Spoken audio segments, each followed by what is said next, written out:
Oh, we're live now. We're just making weird noises, guys. Welcome to another edition of Pink Sock Reacts. Today we're going to be just talking and discussing the movie Lightyear. It's a newer Pixar movie. It is not the first movie about Buzz Lightyear that isn't a Toy Story movie. That would have been the 2000 movie Buzz Lightyear of Star Command: The Adventure Begins, which I would like to review that too if you want. Eventually, that'll be on Disney Plus, I'm guessing. Maybe, because I guess that movie and the TV series between 2000 and 2001, which was Buzz Lightyear Star Command, neither one of those are really easy to find. Okay. I have a look for them. I don't know if it's due to the release of Lightyear or what, but like Disney doesn't have it. But they might have the movie, but I know they don't have the TV show. Okay, sweet. So this movie, this isn't going to be a very long episode because it is a reacts episode after all. We're just going to cover the important parts of the movies and what we thought about it. This movie did have a budget of $200 million. And it earned $226.1 million. So they earned their money back and then some. It's starring Chris Evans, which is a very interesting take because it's not the original voice of Buzz Lightyear. Yeah. And was there a story behind that? Tim apparently was asked to do the movie, but he was under the impression it was going to be a live action film. And he didn't think he would fit the look of the character. So that explains why he didn't do this. Yeah, he didn't do this. Plus, they tossed around the idea of a movie like this, and it makes more sense that somebody else is playing Buzz because Tim voiced the toy. This is a movie. This is a completely different thing. Yeah. And having a different voice actor separates the two. At least in my opinion. Yeah. So that's kind of why that happened. The movie, I'm gonna jump into it, but if I miss anything, just kind of let me know. I have the notes in front of me of all the things that happened because I just don't like jumping all over the place, even though I'm probably going to anyway. The movie starts off with a beginning sequence that says in 1995, a boy named Andy got a Buzz Lightyear toy for his birthday. It was from his favorite movie, and this is that movie. So it's basically a film within a film within the Toy Story franchise. However, a fun side note and a fun fact, in Toy Story 1, Buzz Lightyear was given to him for his birthday, yes. But Andy wasn't a fan of space until after he got the toy. Yeah. And also, I guess in Toy Story 2, it was pretty much established that Buzz Lightyear was based on no movie. Oh, it's its own movie. I think it was based on a TV show. Yeah. It wasn't based on a movie, so that's kind of where the movie falls through. But if you look past the plot holes, let's jump in and discuss this movie. The movie starts off, obviously, with that quote or whatever in the beginning, and then it jumps into a Star Command exploration vessel, which is nicknamed the Turnip, ends up changing course to investigate signs of life on an unknown world, which ends up with the name Takani Prime. Which is woken, which ends up causing Buzz Lightyear and his commanding officer and best friend, Elisa Hawthorne, to awaken from hibernation, and they ended up exploring the site with their rookie. Which, after this scene, I don't think we see the rookie again. I could be mistaken, but their rookie is Feathering Hamstain or whatever. I don't know how to pronounce his name, but it's a long ass name. He ends up talking to this kid. He doesn't want the kid to be there at first, but due to his sad puppy eyes, he lets the kid explore with them, and they end up getting attacked by life that is there on that planet, which is hostile life forms, which is basically vines that ends up kidnapping the kid, but Buzz saves them. They end up running towards their ship to try to escape. Buzz ends up having to save the kid's life. They try to escape, and the kid asks if Buzz needs help. He's like, I never need help, which I guess he does need help because he ends up crashing the fucking ship. He crashed the ship. He tried to resign from being a Star Command Space Ranger. Space Ranger. He tried resigning from being a Space Ranger. Hawthorne said, no, nobody else can get us out of here. So after a year of building and using local resources, Buzz decides to try to hit hyperspeed and figure out a way out of there. He ends up flying into space, but he ends up failing to hit hyperspeed, which is kind of reminiscent of Han Solo when he hits hyperspeed. But he ends up failing, turning around and coming back to the planet, which he's greeted by the same kid that helped him get onto the ship. But this time he has a beard or a mustache or whatever. Yeah. But the funny part is Buzz like, you have a beard now.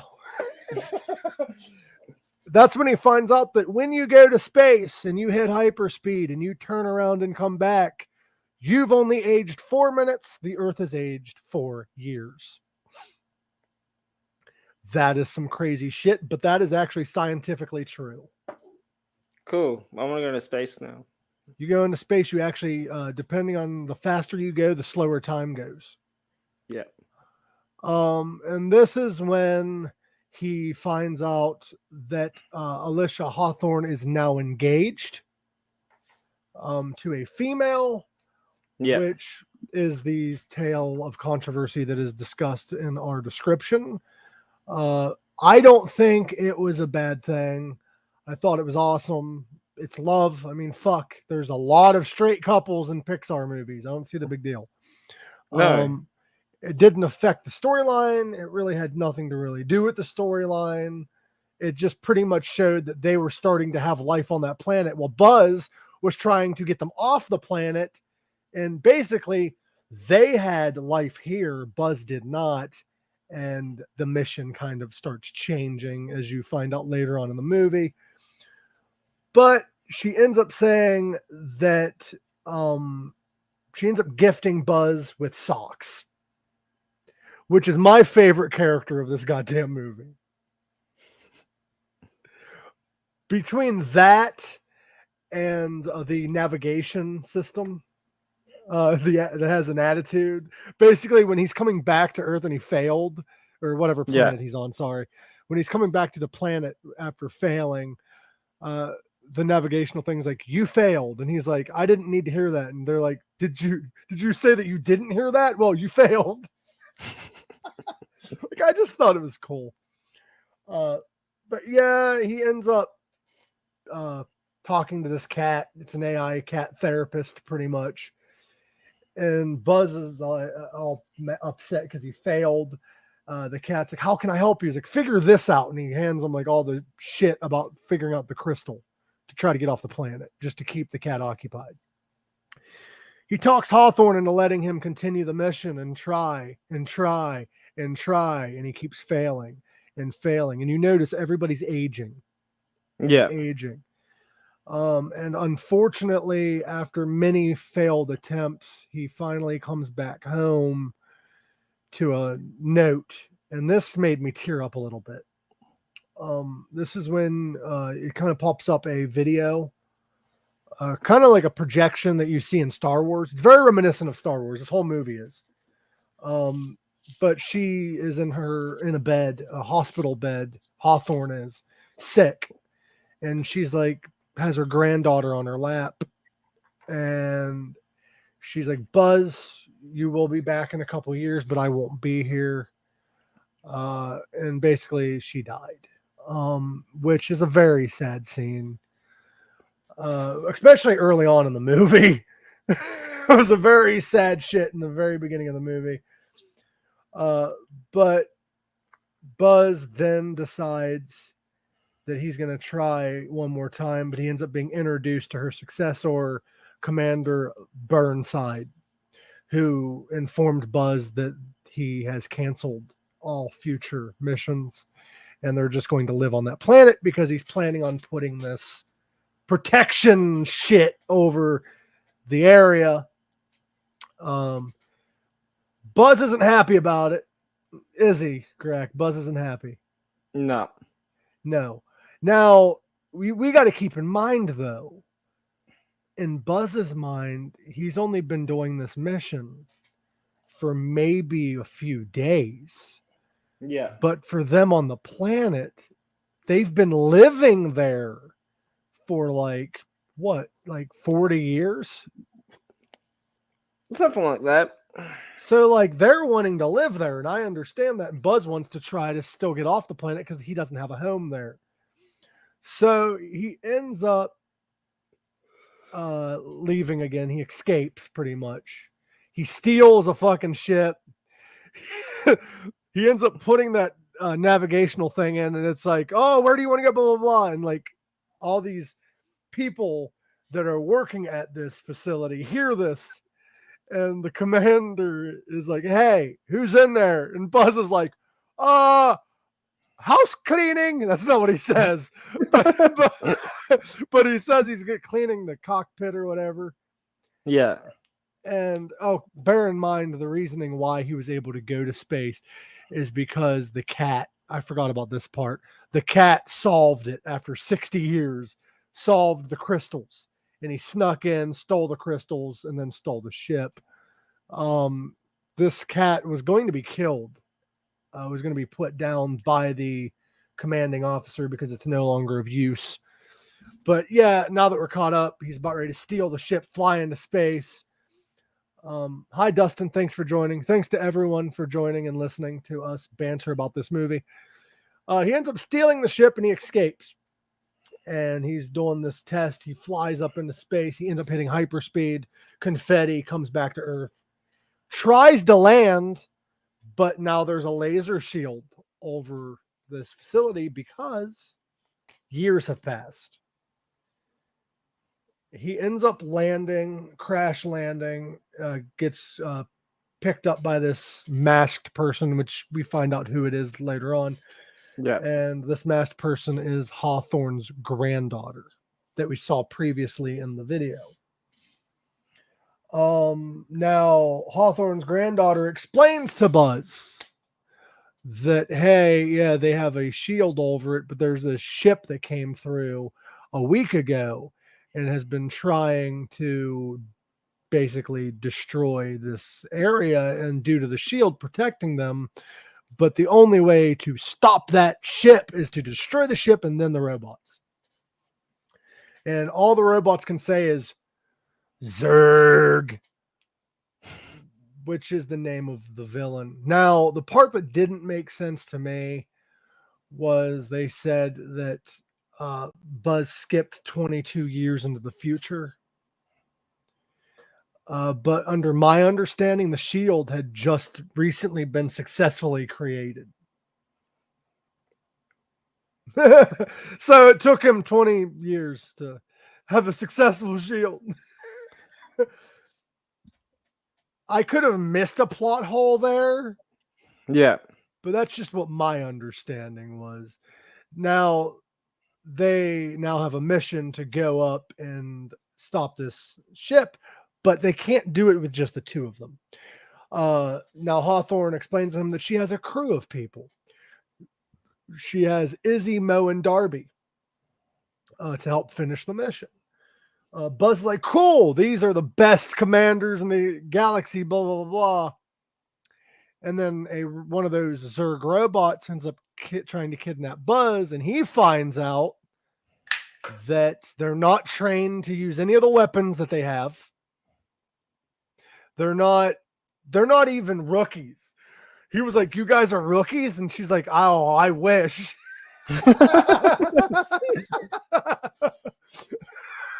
Like, I like the comedy in this movie. And There's a lot of good lines in the movie. And fun fact, due to that lesbian kiss, it is the only Pixar movie to be rated PG in the United States and the only one rated NC-17, which is the equivalent of rated R in Singapore, I do believe. Oh, really? Is that the reason why it caused so much like dramas? Yes, It's because of that? so many people are so against gay couples in kids movies, Yeah. which if you're against gay couples, then you should be against straight couples. Because I've heard the argument where people say, well, yeah, I'm all for gay people having equal rights, but it shouldn't be in children's movies. Well, I mean, straight couples are in children's movies too. Yeah. If you don't want people kissing in movies, then you should be as equally outraged as with straight couples as gay couples. Yeah. Or just don't watch the movie at all. Or don't watch it at all.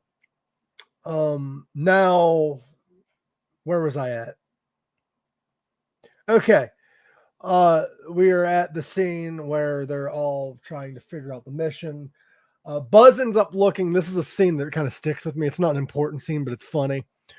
Buzz and Hawthorne's grandma, who is the first one that he worked with, used to do this thing where they said to infinity and beyond, and they'd touch fingers and they'd finish each other's sentences and shit, which is a joke that plays throughout the movie.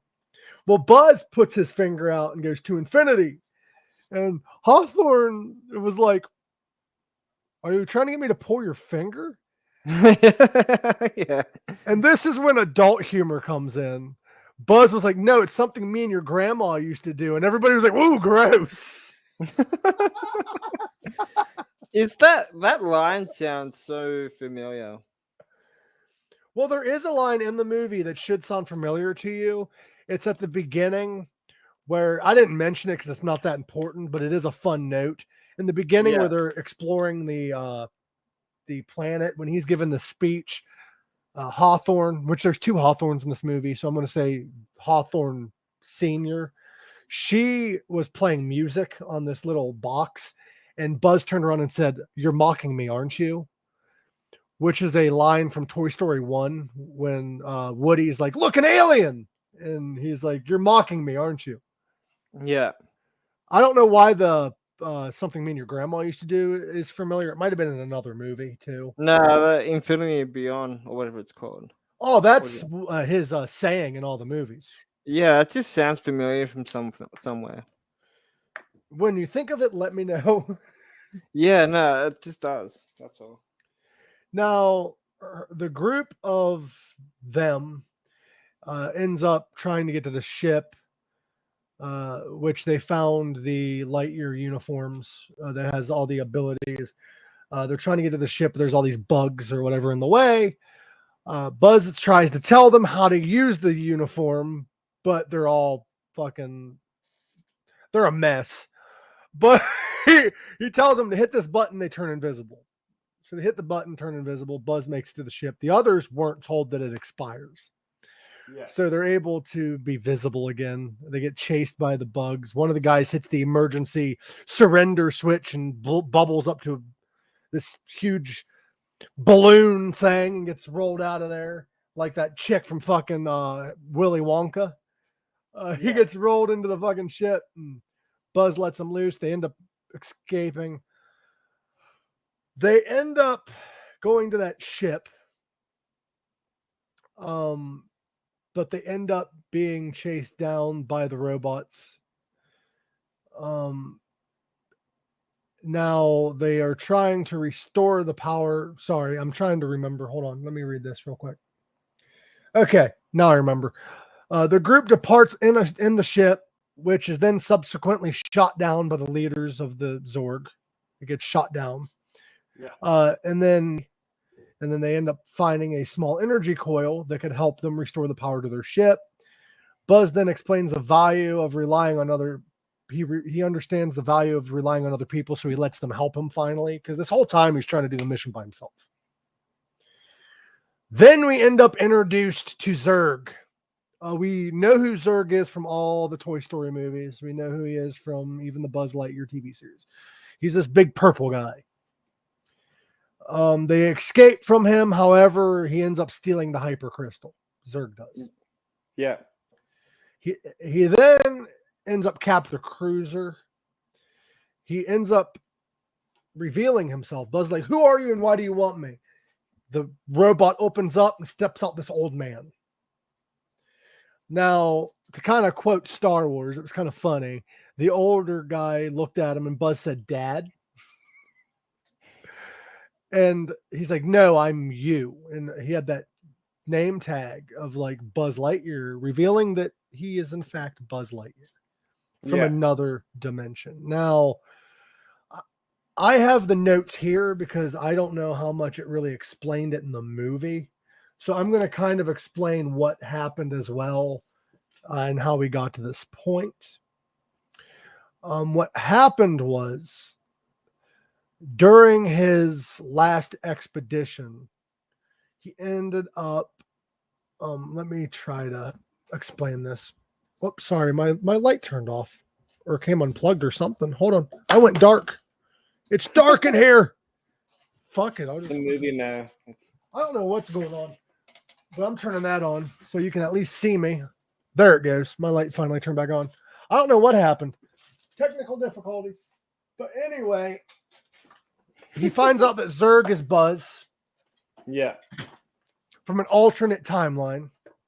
The timeline ended up splitting when Lightyear returned to the planet after his successful hyperspace test.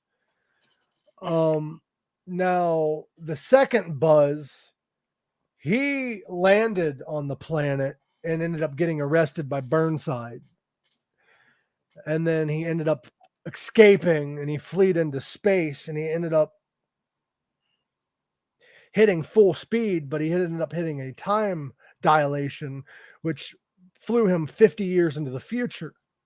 So he has all this technology, but he explains to Buzz that I was able to travel back in time, but this is the furthest I was able to go. And he stole the crystal off of Buzz. And he told Buzz his idea of going back in time, going back to the old Buzz and saving the mission, the original mission. Now what happens though is Buzz agrees, current Buzz. However, he said, but that means that Hawthorne wouldn't have had a granddaughter. None of these people he met would exist. Which makes evil Buzz say, well, you can't really miss somebody who never existed. And then they end up in an argument. They end up fighting. He tries forcibly taking the crystal off Zurg. Zurg ends up incapacitated because of a alternate timeline Socks that has like half a face, who ends up taking side with good Buzz. And they try escaping. Now they end up escaping in a ship. The ship's about ready to explode because they end up hitting some kind of a detonation thing. They end up escaping in the ship. However, Zurg stops them. Zurg somehow ends up outside of the ship, stopping them. Buzz ends up getting outside of the ship, ends up shooting the crystal, destroying everything, and they end up hopping back in the ship. Well, not everything, but ends up destroying Zurg, ends up hopping in the ship again, crash landing back on the planet, where they're met. Am I skipping anything? No, keep going. Okay. I was making sure I didn't, because I skipped a lot of stuff, but I'm sticking with the important shit. Yeah, that's fine.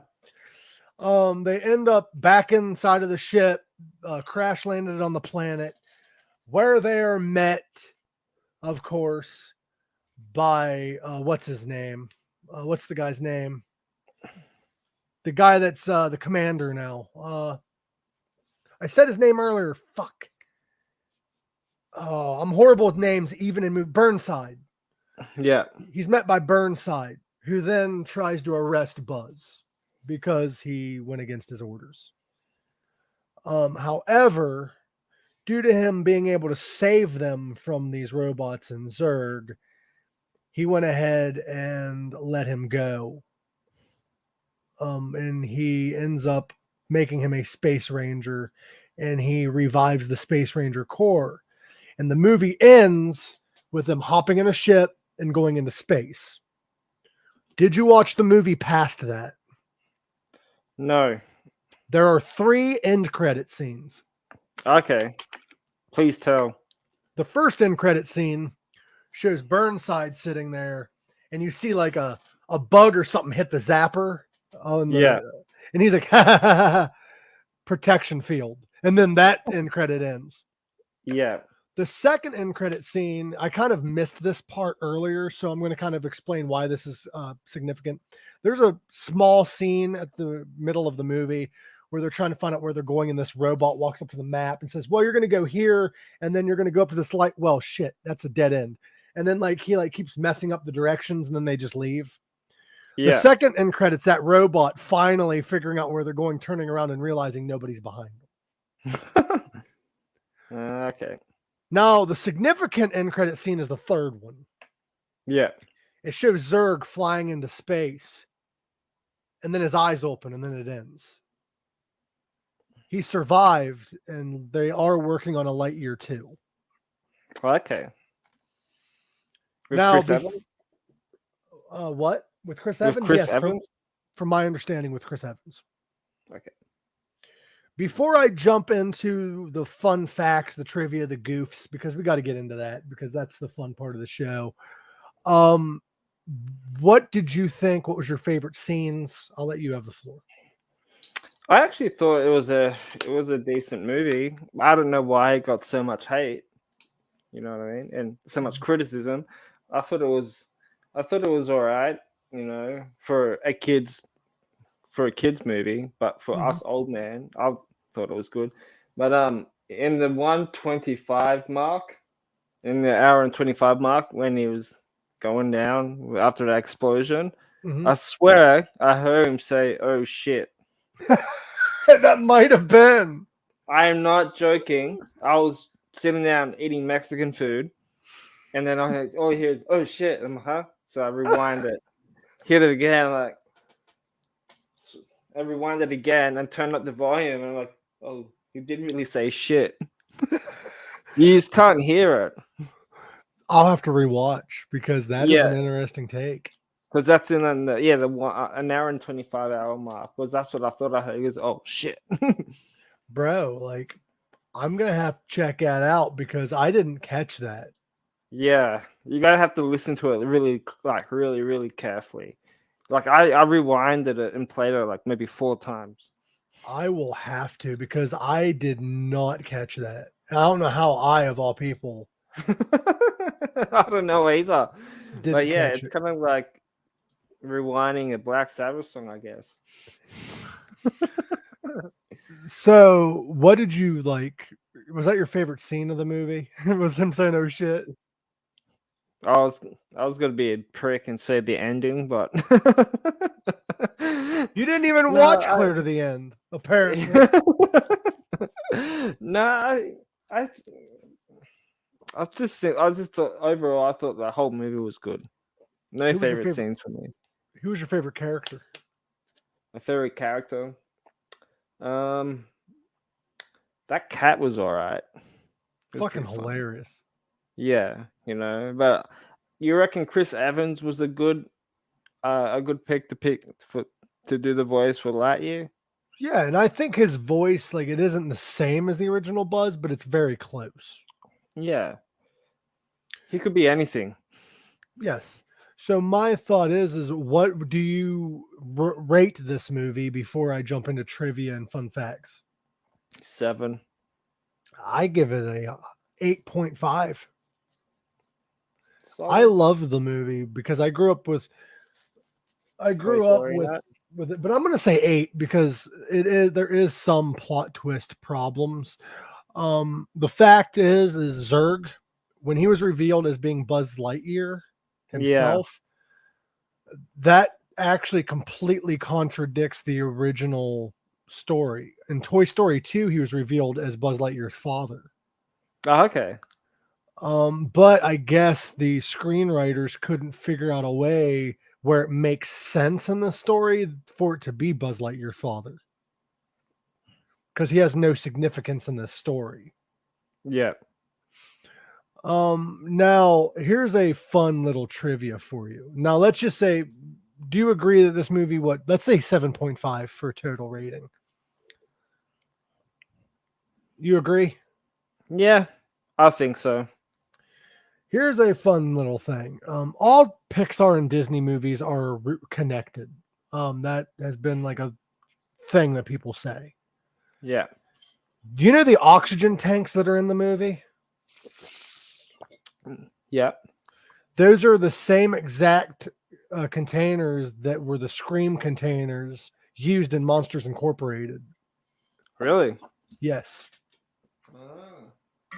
Also, another fun side note, Ivan, the voice navigator that Buzz has. Yeah. Ivan backwards is actually Navi, which is short for navigation. Interesting. And the misbehaving GPS is voiced by Mary McDonald Lewis, who is the voice for OnStar navigation system used in cars. Oh, nice. Since you brought up Monsters Inc., because I actually love that movie because I used to watch that when my sister was like really, really young. Mm-hmm. I would like to see Lightyear cross into their universe. That'd be fucking sick. Next movie. You reckon? Next movie. They need to do that. You know what's crazy about Monsters Incorporated to think about, though? Yeah. That movie came out 21 years ago. Holy shit. It came out in 2001. Fuck. Uh-huh. But that movie was pretty good to watch, I must admit. It was a great movie. What do you mean, Monsters Inc. or Lightyear? No, Monsters Inc. You're like, no, fuck Lightyear. I'm just kidding. No, but I would like to see, because when you brought up Monsters Inc., I would like to see them do a cross path and help each other and save the world. Okay, so what I said earlier was kind of true, but I want to add to it. Here's the continuity error. The opening text stated that Andy was inspired to buy the Buzz Lightyear toy after watching this movie. However, it is noted that in the 1995 Toy Story movie, Andy didn't have any interest in space until Buzz. And the movie, it was a surprise birthday present, which is weird. IMDb says that, but I want to say IMDb is wrong because the movie does say it was bought for his birthday. However, it did say it was from his favorite film. Yeah. And in 1999, Toy Story 2 was released, and it established that Buzz was just a toy and not part of any movie merchandise. Okay. So it's a weird thing. Also, this film deliberately borrows plot points, and you'll notice as you're watching the movie, from various sci-fi films such as Star Wars, Alien, Star Trek, Lost in Space, 2001: A Space Odyssey, 2010: A Year We Make Contact, The Black Hole, and even the original Thunderbirds. Oh, wow. So, yeah, that's pretty cool. And here's another fucked up thing. James Brolin, the guy who did this movie, never seen a Toy Story film. Is that the guy that played Thanos? James Brolin, I do believe, is the guy that plays Thanos. I could be mistaken. No, it's not. It's Josh. Sorry.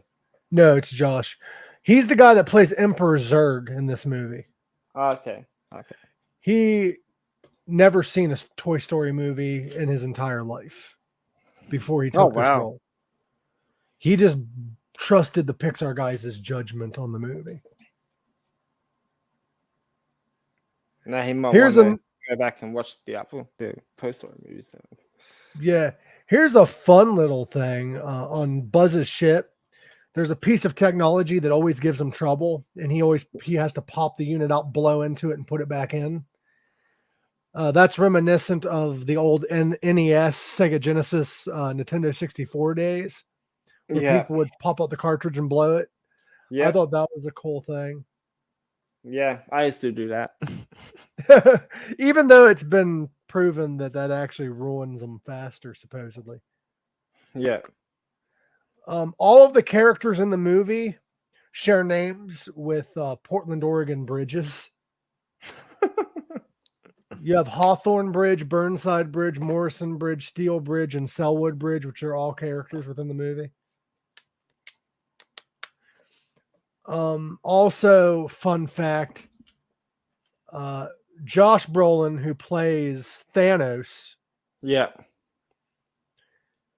is the son of James Brolin, who plays Zurg. Oh, so they are related. And during the premiere of the movie, Chris Evans jokingly apologized to James Brolin for beating up his son in the Avengers Endgame film. That's pretty funny. I like that. Which means Chris Evans is one of the only actors to beat both Brolins in cinema. Yeah, he is now. Yeah. That's funny as shit.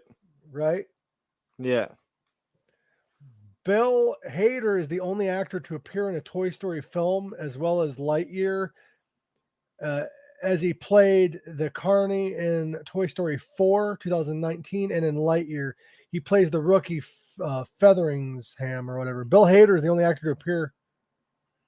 Oh, he's the only one to appear in a Toy Story film and Lightyear. He's the only person. He played the Carney in Toy Story 4, and he played the rookie. Okay. Chris Evans shares the same birthday as Tim Allen, who played the original Buzz Lightyear. Yeah, right. They just born in different years. This is actually one of the first of, I think there's only been 3 Pixar films in theaters since the COVID-19 pandemic. Yeah. Actually, I think it's the first one put in theaters because I think the rest was straight to Disney Plus. No, wasn't Lightyear at the movie theaters? No, I'm saying Lightyear was, I think, one of the only Pixar films in movie theaters in the 2020s so far since the pandemic. Yeah. Yeah, The rest, it was. Well, it was here. I'm not this sure over there, but yeah. Oh, it was in theaters. What I'm saying is it's one of the only movies that was by Pixar. The rest was put on Disney Plus. Yeah.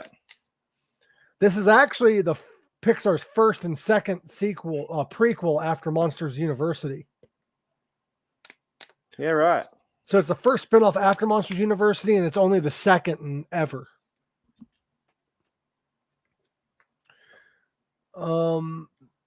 The scene with the foggy forest is actually a nod to the Star Wars franchise. That's another fun little note. This is, as we stated earlier, this is actually the second Toy Story spinoff movie ever released. The first one was Buzz Lightyear of Star Command, which I would love to review that one too, and see like the differences and similarities between the two. This is actually only the second Pixar sci-fi film. The first one was WALL-E. Wow. And this is... I remember that movie. I haven't seen it yet. You need to watch it. It's good. WALL-E is really good. This is the third film that Chris Evans and Taika have appeared together in. Okay. The first one being Avengers Endgame and the second one being Free Guy. Oh, yeah. This is Pixar's second theatrical release of the 2020s. Okay, it's not the first. The first one was Onward. The only other Pixar films we got was Soul, Luca, and Turning Red, but those movies were released directly to Disney Plus and Netflix.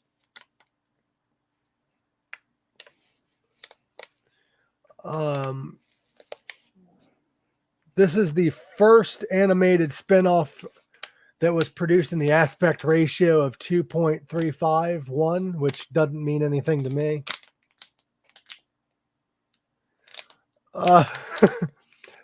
Now, do you think this should have a sequel? Yeah, I think so. Maybe just one more sequel and that's it. Yeah, just end it. Be done You with know. Toy Story. Yeah, unless they go back to Planet Earth to Andy. Dude, that would be fucking weird, but fun. Yeah, you know. Like, back to Andy. Like they'll be on a mission and they find out it's in Planet Earth, and then they find it in Andy's house and all that shit, and. But I don't know. Do you want to Maybe. make a guess on how much time passed during Buzz Lightyear's trips throughout the movie? How many years? Yeah, passed on that planet that he crash landed on at the beginning of the film. 20. No. 22 years past the last mission he did that was successful. 22. Yeah, 22 years past the last mission he had. From the beginning of the film to the end of the film, how many years do you think passed on that planet? It would have to be higher, correct? Much higher. 40? No. 60? The date at the beginning of the movie and the date at the end of the movie, 170 years passed. Jesus Christ. I was close. I was close. You see a 22-year-old, 100-something-year-old, you're going to be like, you're 20. It's so close. I want to know if he actually says, oh, shit, at that part of the movie. Yeah, after when we finish from here, I'll share screen it and then I'll log into Disney Plus. Okay, buddy. But we are actually done with this review. I was just wanting to go through some interesting facts. I think that's all of them. Yeah, I'll probably watch it again if I'm bored. I thought this was a great film. I thought it was an amazing film, honestly. I didn't expect it to be this good. But some people have their reviews due to the whole lesbian scene and all that shit, or the fact that it has nothing to do with... Who cares? Get over it. Well, a lot of people are upset that it has nothing to do with Toy Story, which I went and saw this movie with a friend of mine, and me and her fucking loved this movie. And I still love this movie. Yeah. But guys, that was Pink Sock Reacts Lightyear edition. What are we doing next week? Are we doing Alice in Wonderland? Wonderland 1933. Oh my god, dude. I'm gonna make sure I leave all my lights on when I go to bed after reviewing that and watching that movie. Alice in Wonderland 1933 is nightmare fuel. Welcome to their nightmare. Welcome to their nightmare. But it was nice talking to you, Gorak. And as always, everyone, remember, live long, rock hard. I hope you enjoyed this episode. And don't forget to punch that subscribe button. Monday, we are going to be... Yeah, don't punch that thing. Anyway, Monday, we're going to be live. We're going to be live Monday. Do we have a guest that day? Have you been keeping track? Because I've got a bunch of guests. We do, don't we? We do. We most That definitely do. It is Bourbon House, I do believe, is next week. Yes. Let me get the flyer for that. Really looking forward to that because I follow them on Instagram now. So there you go. They are a great band. Bourbon House is next Monday. It's going to be fun talking to them. We're going to be discussing. Nice hair. They all have nice hair. Yeah. Like they all have beautiful hair. And we're starting to sound creepy, aren't we? I think we should. But they're a great band. If you are into blues rock, because they're a heavy blues rock band, we're going to be discussing their latest single, Resonate, and whatever else comes to mind. So go check out Bourbon House, give them a subscribe, give them a like, whatever you choose to do or whatever platform you choose to go on. You can also give us a subscribe. You can check us out on all socials. We're on allmylinks.com/pinksockpodcast. And until next time, live long, rock hard. And don't eat the yellow snow.